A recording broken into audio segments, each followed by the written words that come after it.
Ang mabuting balita ng Panginoon ayon kay San Lucas. Papuri sa iyo, Panginoon.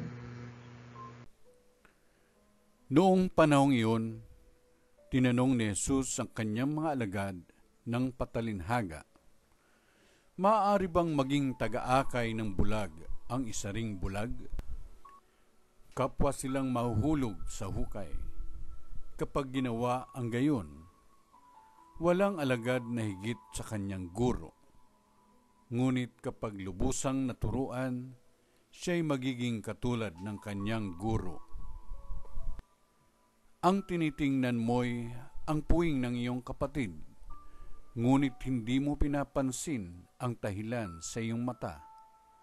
Paano mo masasabi sa iyong kapatid, "Kapatid, bayaan mong alisin ko ang iyong puwing," gayong hindi mo nakikita ang tahilang nasa iyong mata?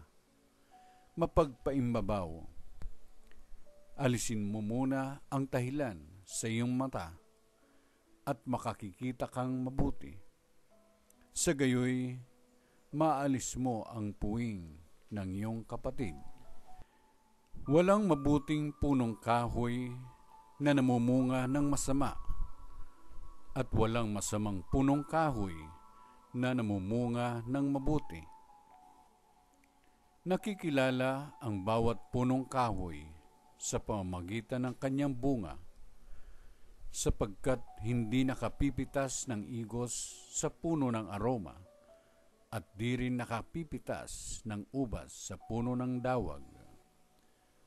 Ang mabuting tao ay nakapagdudulot ng mabuti sapagkat tigib ng kabutihan ang kanyang puso.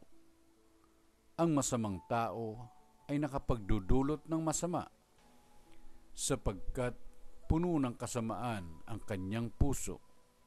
Sapagkat kung ano ang bukang bibig, siyang laman ng dibdib. Ang mabuting balita ng Panginoon. Pinupuri ka namin, Panginoong Kristo.